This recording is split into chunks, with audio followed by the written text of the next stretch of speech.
आज मैं आप लोगों को एक्सप्लेन करने वाली हूँ एक मिस्ट्री थ्रिलर फैंटेसी के ड्रामा को जिसमें एक लड़के को छोटी सी उम्र से ही लोगों के सर के ऊपर रेड लाइन यानी एस लाइन दिखाई देती है। ये लाइन उन सब लोगों से कनेक्ट होती है जिसके साथ उनका फिजिकल रिलेशन हो। जिस इंसान के सर पर जितनी लाइंस मतलब उसने उतनी ही फिजिकल रिलेशन बनाए हैं। ड्रामा हाल ही में रिलीज हुआ है और इसके टोटल 6 एपिसोड्स होने वाले हैं। तो चलिए बिना किसी देरी के शुरू करते हैं।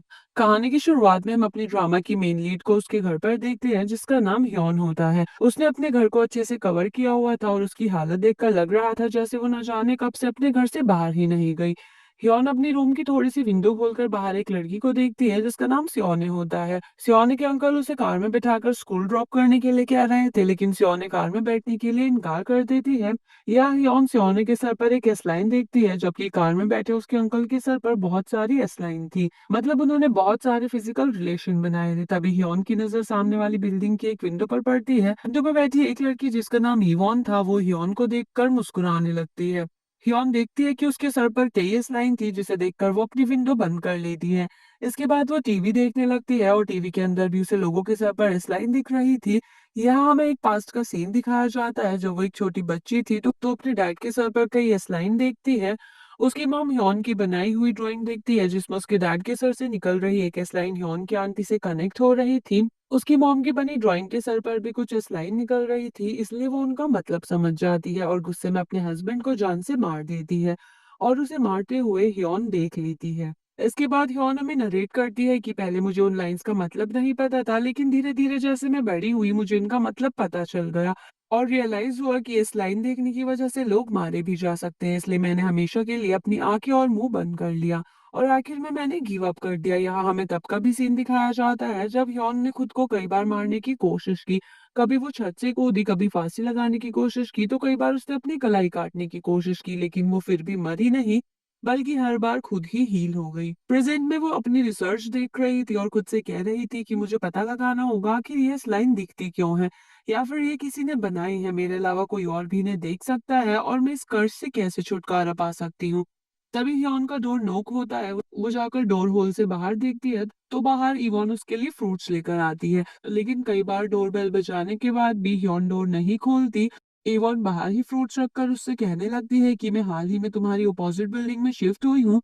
पहले तो मैं राइस केक लाने के लिए सोच रही थी पर आजकल वो कोई खाता नहीं, इसलिए मैं ये फ्रूट्स लाई हूँ। हियॉन उसे कोई जवाब नहीं देती तो वो उससे कहने लगती है कि मैं ये फ्रूट्स यहीं रख कर जा रही हूँ, तुम उठा लेना। ये कहकर वो वहां से चली जाती है और उसके जाने के बाद हियॉन वो फ्रूट्स उठाकर अंदर ले जाती है और इस तरह से खाने लगती है जैसे उसने बहुत दिनों के बाद फ्रूट्स खाए हैं।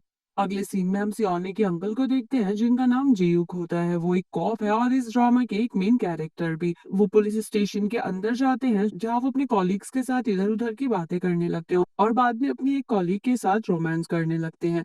वहीं दूसरी तरफ हम सियोने को देखते हैं जिसे एक लड़की जिसका नाम हाईयोंग था काफी सारी लड़कियों के साथ मिलकर सियोने को स्कूल की टेरेस पर मार रही थी और उससे कह रही थी कि मैंने तुमसे पैसे लाने के लिए कहा था ना, लेकिन तुम कुछ भी नहीं लाई। वो उसे ये भी धमकी देती है कि अगर तुमने फिर से अपने अंकल से हमारी शिकायत की तो मैं तुम्हें टेरेस से नीचे फेंक दूंगी। अगली सीन में हम जीयुक को उसके पार्टनर डोंगसिक के साथ एक क्राइम सीन पर देखते हैं जहाँ एक लड़की का मर्डर हुआ था। वो अपार्टमेंट को अच्छे से देखने लगते हैं तभी जीयुक को किचन में कुछ खाने के खाली डब्बे दिखाई देते हैं जिससे वो समझ जाता है कि मरने वाली लड़की ज्यादातर बाहर से खाना मंगाकर खाती थी।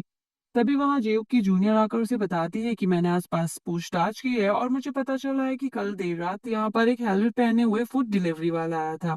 अगले सीन में जूयुक और डोंगसिक बैठे हुए इसी केस पर बात कर रहे थे जहाँ डोंगसिक जूयुक को बता रहा था कि विक्टिम के साथ सेक्सुअल असॉल्ट नहीं हुआ, उसका कोई दुश्मन नहीं था, यहाँ तक कि उसने कल रात कोई खाना भी ऑर्डर नहीं किया था, घर से पैसे भी चोरी नहीं हुए। इसका मतलब ये कोई ना कोई साइकोपैथ होगा। जे पूछने लगता है कि तुमने उसकी लव लाइफ के बारे में पता किया था, जिस पर डोंगसिक बताता है कि विक्टिम का पहले एक बॉयफ्रेंड रह चुका है लेकिन एक साल से वो एकदम सिंगल है। जिसके बाद जेक उसके विक्टिम के एक्स बॉयफ्रेंड को ढूंढने के लिए कहता है। इसके बाद सीन शिफ्ट होता है जहां हम यौन को देखते हैं जो कि न्यूज चैनल पर उसी लड़की के मर्डर की न्यूज देख रही थी, जिसमें सीसीटीवी फुटेज दिखाकर बताया जा रहा था कि सस्पेक्ट ये हेलमेट वाला आदमी है। यौन नोटिस करती है कि उस हेलमेट वाले आदमी के सिर पर सिर्फ एक ही लाइन थी जो कि बहुत रेयरली देखी जाती है। तभी यौन को बाहर बाइक की आवाज आती है। वो विंडो से बाहर देखती है तो उसे वही हेलमेट पहने हुए वही आदमी दिखाई देता है जो उसकी सामने वाली बिल्डिंग बिल्डिंग में जा रहा था। वो जल्दी से जाकर पुलिस स्टेशन कॉल करने के लिए फोन उठाती है, लेकिन उसकी फोन की बैटरी डेड होती है। वो फोन को चार्जिंग पर लगाती है और जाकर उसी हेलमेट वाले आदमी को देखने लगती है, जो कि यvonne के अपार्टमेंट के अंदर जा रहा था। यvonne जल्दी से पुलिस स्टेशन कॉल करती है और उन्हें बताती है कि उसके सामने वाले अपार्टमेंट में वो हेलमेट वाला बंदा घुस गया है, लेकिन तभी वो देखती है कि वो आदमी यvonne का बॉयफ्रेंड है। अगले दिन हम हायोन को स्कूल में देखते हैं, जो कि देख रही थी कि आज सियोने स्कूल नहीं आई थी, इसलिए वो जाकर उसका लॉकर तोड़ देती है और उसमें रखे सियोने के लव लेटर्स निकालकर उन्हें रीड करने लगती है। उधर जियुक जैसे ही अपने घर आता है तो सियोने अपने रूम से बाहर आकर उसे कहने लगती है कि आप मुझे कुछ पैसे दे सकते हो। जियुक उसको वॉलेट में रखे सारे पैसे दे देता है और उससे कहने लगता है कि मैं तुम्हें बाकी के कल निकाल कर दे दूंगा।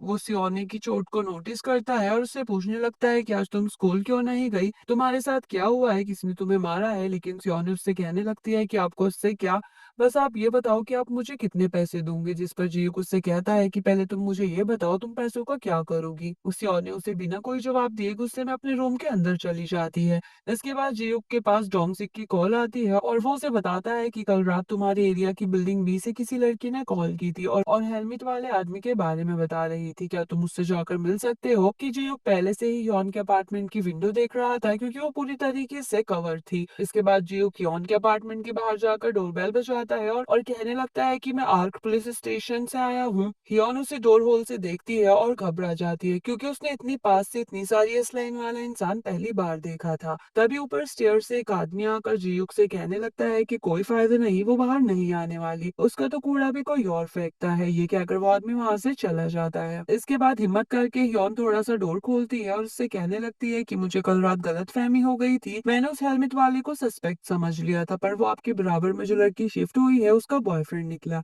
जियुक उससे कहने लगता है कि तुम तो एक स्टूडेंट हो, अभी तो तुम्हें स्कूल में होना चाहिए था। ये सुनते ही हियोन अपना डोर जल्दी से बंद कर लेती है और जियुक खुद से कहने लगता है कि आजकल के बच्चे कितने ज्यादा बदतमीज हैं। रात में हम उसी हेलमेट वाले आदमी को देखते हैं, जो कि बिल्डिंग बी में एंट्री लेता है और हियोन के ऊपर वाले फ्लोर पर जाकर वापस आने लगता है। जब वो नीचे आ रहा होता है तो उसे हियोन अपने डोर के होल से देखने लगती है और वो हेलमेट वाला आदमी भी जाते हुए रुककर हियोन को डोर के होल से देखने लगता है, जिससे हियोन डर जाती है। वहीं हम सियोने को देखते हैं, जो कि एक जगह बैठी हुई थी। तभी उसे हाईयोन का मैसेज आता है, जिसमें लिखा था कि कल चुपचाप पैसे लेकर स्कूल आ जाना। तभी सियोने की नजर एक लेडी पर पड़ती है, जो कि एटीएम से पैसे निकालकर बाहर आ रही थी। सियोने को पैसों की जरूरत थी, इसलिए वो उस लेडी का बैग चुराने के लिए उसका पीछा करती है और एक जगह वो बैग लेने ही वाली थी, लेकिन तभी वहाँ कुछ आदमी आ जाते हैं और वो बैग नहीं चुरा पाती। उधर हम जियुक को देखते हैं, जिसे डोंगसिक बता रहा था कि मैंने विक्टिम के एक्स बॉयफ्रेंड के बारे में पता किया है और इत्तेफाक की बात है वो आपकी एरिया की बिल्डिंग बी में रहता है, जिसका नाम जियोंगमिन है और वो आर्ट स्कूल में टीचर है जहाँ आपकी नीज पड़ती है। जियुक उसका फोटो देखता है, वो फोटो देखते ही उसे पहचान लेता है, क्योंकि वो वही आदमी होता है जिससे वो आज मॉर्निंग में योन्यू के अपार्टमेंट के बाहर मिला था, लेकिन तब उसने चश्मा पहने हुआ था। यार डॉनसिक जियुक को एक और जरूरी बात बताते हुए कहता है कि लास्ट मंथ जिस लड़की का मर्डर हुआ था, ये जियोंगमिन उस लड़की के जिम में भी जाता था, मतलब इसका कनेक्शन दोनों विक्टिम के साथ है और ये कोई कोइंसिडेंस तो नहीं हो सकता। वो दोनों सियोंगमिन के अपार्टमेंट जाने के लिए जैसे ही खड़े होते हैं, तभी जियुक को हॉस्पिटल से कॉल आती है, जहाँ उसके डैड एडमिट थे। वो डोंगसिक से कहने लगता है कि तुम जियोंगमिन के घर पहुंचो, मैं थोड़ी देर में आता हूँ। इसके बाद वो हॉस्पिटल आ जाता है, जहाँ नर्स उसे बताने लगती है कि आपके डैड अचानक से गायब हो गए हैं। जियुक ये सुनते ही टेरेस पर भागता है, जैसे उसे पहले से ही पता था कि उसके डैड वहीं पर होंगे। वो टेरेस पर जाके देखता है कि उसके डैड बिल्कुल टेरेस की एज पर खड़े हुए थे।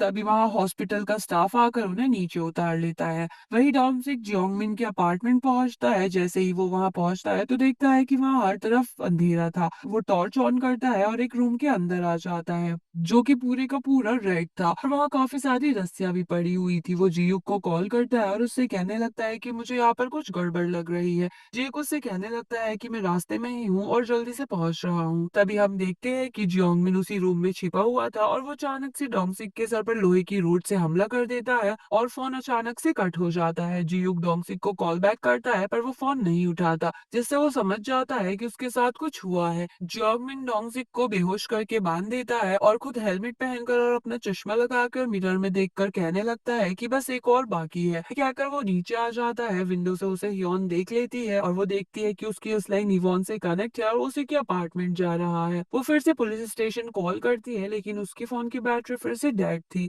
इसलिए वो जल्दी से अपनी किचन से चाकू उठाती है और बिल्डिंग से बाहर आ जाती है। इतने सालों बाद वो बाहर आई हुई थी, जिसकी वजह से वो ठीक से चल भी नहीं पा रही थी, इसलिए वो वहीं पर चक्कर खाकर गिर जाती है और अपनी मॉम को इमेजिन करने लगती है, जिनके हाथ खून से सने हुए थे और वो अपनी मॉम की ओर हाथ बढ़ा रही थी। उधर जोंगमिन इवॉन के अपार्टमेंट में आ जाता है। इवॉन को लगता है कि वो उसका बॉयफ्रेंड है, लेकिन जोंगमिन जैसे ही अपना हेलमेट निकालता है तो इवॉन उसे देखकर हैरानी से कहने लगती है कि जोंगमिन, तुम यहाँ क्या कर रहे हो। इसके बाद हम देखते हैं कि जोंगमिन भी इवॉन के सर पर वो स्लाइड्स देख सकता है। वो इवॉन का गला दबाने लगता है और उससे कहने लगता है कि ऐसा करने से हम सब बच सकते हैं, लेकिन तभी वहाँ ह्योन आ जाती है और उसे हटने के लिए कहती है। जियांगमिन उसके करीब जाकर उससे कहने लगता है कि क्या तुम मुझे इस चाकू से मारोगी, तुम ट्राई करके देखो, ऐसे तुम इतनी ज्यादा कांप क्यों रही हो। ये कहकर वो ह्योन के हाथ से वो चाकू छीन कर उसी को ही चाकू मार देता है, जिससे वो वहीं पर गिरकर बेहोश हो जाती है। नीचे जुयुक भी जियांगमिन की बिल्डिंग में जाता है, लेकिन तभी वो ह्योन के अपार्टमेंट का डोर खुला हुआ देखता है, इसलिए वो उसके अपार्टमेंट के अंदर चला जाता है, जहाँ पर वो वॉल पर लगी सारी चीजों को देखने लगता है। उधर जियांगमिन इवॉन का गला दबाने लगता है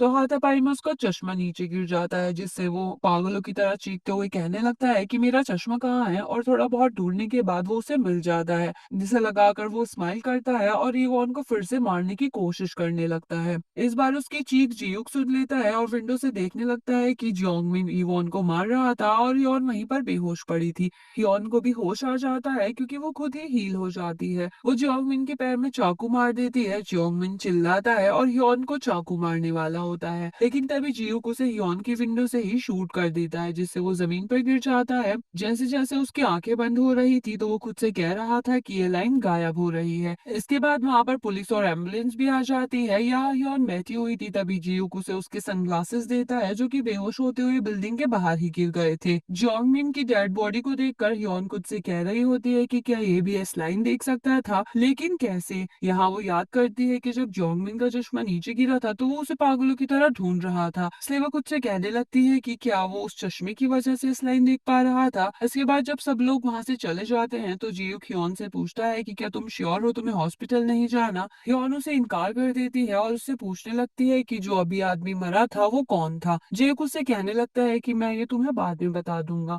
तभी वहां सियोने आ जाती है और वो ह्योन को देखकर कहने लगती है कि आधी रात में सनग्लासेस कौन पहनता है। जियुक उससे कहने लगता है कि क्या तुम दोनों एक दूसरे को जानती हो, लेकिन यहाँ वो दोनों ही कोई भी जवाब नहीं देती। अगले सीन में हम देखते हैं कि जियुक सियोने के कमरे में आता है तो सियोने उससे कहने लगती है कि अगर आप पैसे नहीं लाए तो मेरे रूम में भी मत आओ। जिस पर जियुक उससे कहने लगता है कि क्या मैं तुम्हारा एटीएम हूँ। वो उससे पूछता है कि तुम्हारे स्कूल में कुछ हुआ है, अगर तुम्हारे स्कूल में कोई प्रॉब्लम है तो हम मिलकर सॉल्व कर सकते हैं। सियोने उससे कहने लगती है कि आप क्या सॉल्व करना चाहते हैं, गार्डियन बनकर मेरे स्कूल आओगे और फिर अचानक से कहीं गायब हो जाना। जब आपको मेरी परवाह ही नहीं है तो आप एक्टिंग भी मत करो। जियुक उससे कहने लगता है कि तुम रहने दो। ये कहकर वो जाने लगता है तो सियोने उससे कहती है कि ऐसे उस लड़की का पूरा नाम शिन ह्योन है, वो मेरी मिडिल स्कूल क्लासमेट थी। जब वो छोटी थी तब उसकी मॉम उसके डैड को मारकर कहीं भाग गई थी। इसके बाद हम ह्योन को देखते हैं, जो कि खुद से कह रही थी कि पहली बार मुझे लग रहा है कि इस लाइन देखने से किसी की जान भी बच सकती है। आखिर मुझे आगे क्या करना चाहिए।